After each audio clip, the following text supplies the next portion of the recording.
Sir, ngayon, mainit na pinag-uusapan po sa social media. No, kagaya namin, pati po ng mga political vlogger na mga sumusuporta po sa inyo at sumusuporta din po kay Vice President Sara. Mukhang kami kasi yung pinag-iinitan ngayon ng Kongreso at inakusahan po kami na nagpapakalat ng fake news dahil tinatamaan po sila sa pagbabatikos namin, sa pagbablog po namin sa katotohanan against doon sa mga pinapakalat din po nila sa ginagawa nila sa Quadcom. Ang tanong, sir, ano po yung komento mo o yung opinion mo sa plano nilang pagpapatawag ng mga vlogger bukas? Salamat po. Okay. Unang-una, siguro dapat malinaw. Hindi pala sigurado ako dapat linawin ng Kongreso, whether mababang kapulungan o yung Senado, ano yung layunin ng pagpapatawag doon sa mga miyembro ng traditional media kung meron man or new media, yung mga nasa social media. Anong layunin? Because if the purpose is under the guise of investigation in aid of legislation, they should be very, very careful. Because that is also treading on a ground that is, not incongruent with our Constitution. You just have to visit Article 3, Section 4 of our Constitution. Ang linaw-linaw dun no law, walang batas.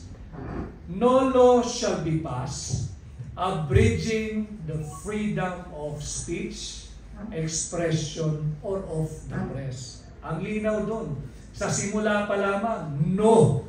Categorical na agad. No law. Walang batas ang maaaring ipasa. Nalilimitahan, babawasan, o di kaya isisikilin ang karapatan magpahayag, ang karapatan magbalita, at ang karapatan ng mga mamamahayag maghatid ng balita sa mamamayang Pilipino. So yun ang dapat tingnan nung komite na nag-iimbita sa mga traditional media and or members of social media. And related po ito sa panawagan po natin ng mga Pilipino, no, na bilang mga botante itong napaka-importante na hair follicle drug test po. Hindi man po ito mandatory pero voluntary po sana sa mga politiko. Sir, tanong ko lang po para sa inyo po, gaano po ka-importante na kailangan mag-undergo po ng hair follicle drug test voluntary ang bawat politiko? At ano po yung masasabi nyo sa mga politiko na takot po mag-undergo ng hair follicle drug test? Maraming salamat. I remain firm malinaw sa ating saligang batas, Article 11, Section 1, di ba? Public office is in public trust, and all public officials shall at all times be accountable to the people. At kapag merong alingas-ngas, usapin, duda sa iyong estado, kung ikay ba'y gumagamit o ikay na pagbibintangan lamang, I think it's but right and proper and duty of any elected or appointed official to undergo an open, fair, transparent, and credible drug test. Whether that be using yung blood, yung urine, or kung matindi talaga yung usapan, yung duda, etc., yung hair follicle drug test. And I don't think dapat itong tutulan ng kung sino man. Kasi nga, higit na mataas ang ekspektasyon ng ordinaryong Pilipino sa mga elected and appointed official. And I just to relate sa ating mga ordinaryong mamamayan, huwag na yung security guard, standard sa security guard yan Bago ka maging security guard, hihingan ka ng negative result na hindi ka gumagamit ng droga. Ganon din, yung mga bus drivers ng malalaking bus companies. Sapagkat kahit naman tayo ako naniniwala, yung ating mga nakakasama sa bahay, kasambahay, yaya, caregiver, etc., nurse, bago natin sila patuloyin sa ating pamamahay at maging membro ng ating household staff, hinihinga natin sila ng negatibong resulta ng drug test. Bakit?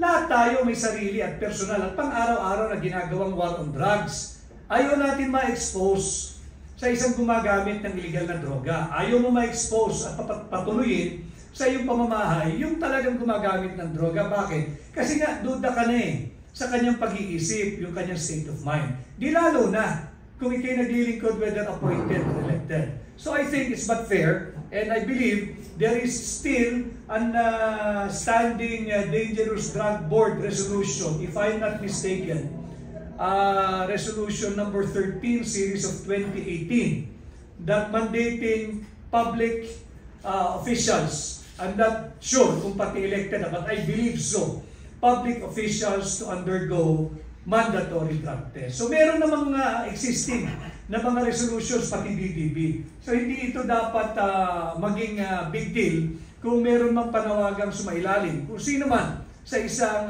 open, fair, transparent, and credible drug test. Okay, maraming salamat kababayan at susunod po natin ang pagtatanong. Please introduce yourself po. Good afternoon po, Pastor Gideon from Tuntogan Evangelical Association po. The second largest barangay in Baguio City. So sir, ang aming pong senator, magandang hapon po. Tulong po nyo. Opo. Meron po akong gustong malaman patungkol dito sa government natin na parang nakikita, totoo po ba na ang gobyerno po natin ay nakapasok na po ang sindikato? That's number one question. Kasi nakikita naman po natin how the government will manipulate yung pong ating gobyerno. And that's number one. And number two, it's about the title na sinabi niyo po kanina na nagbibigay ng title ang ating government ng bogus. Kasi una sa lahat, wala po akong nakita na ang gobyerno natin ay walang hawak na title. At paano magbibigay ang gobyerno ng title sa kanyang constituent kung siya ay walang title? Kaya sabi niyo po kanina, yung blank title na mga ibinibigay nila, I believe that there are two kinds of title, which is administrational and the judiciary. So gusto ko pong malaman na kung kayo po ay mananalo bilang isang senator, are you going to reveal the truth about this title? Kasi marami po ngayon may hawak ng title, akala po nila yun na yung title. Pero pag binasa mo, ang daming blanco. So ibig sabihin, peke po lahat ng mga title na yan. So thank you po. I think yung tanong ho ninyo is interrelated.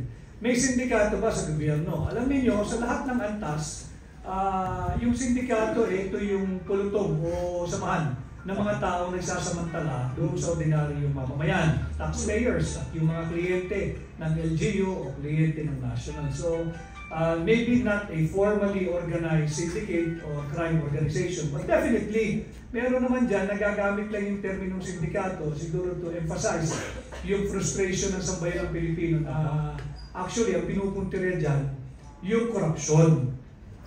Ang kanila lang mekanismo ay yung tinatawag na sindikato, but sindikato can be one operating alone or two operating together. But is there really any syndicate in the government? That is yet to be proven. Pero tingnan natin, ang pinupuntirya niyo siguro ay yung korupsyon. Talagang talamak ang korupsyon sa gobyerno. Again, the proof is the blank items in the Bicameral Conference Committee report.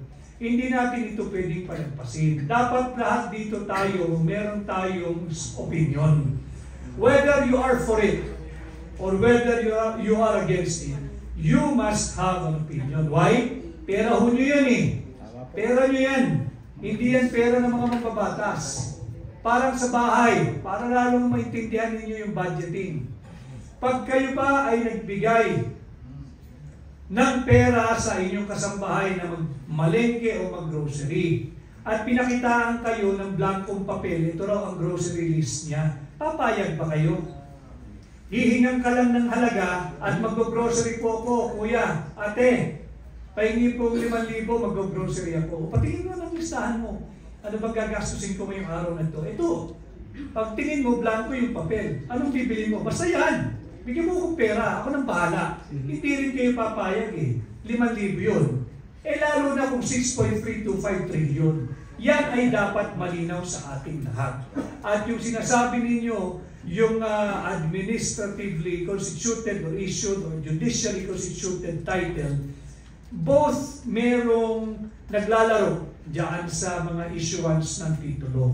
At yan ay dapat masawata. But I don't think that involves any legislation at the moment. Because I believe all laws are already there in place, existing, to combat itong mga ganitong kondisyon na nananamantala sa mga bumibili ng property o dili kaya ay nagpapa-issue ng titulo.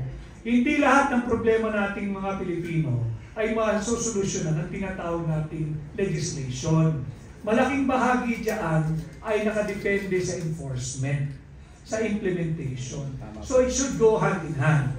At the moment, siguro bilang senador ninyo, tingnan natin kung paano natin ma-harness at magamit ng tama yung Senate Oversight Committee at bantayan ano bang nangyayari diyan sa issue ng title.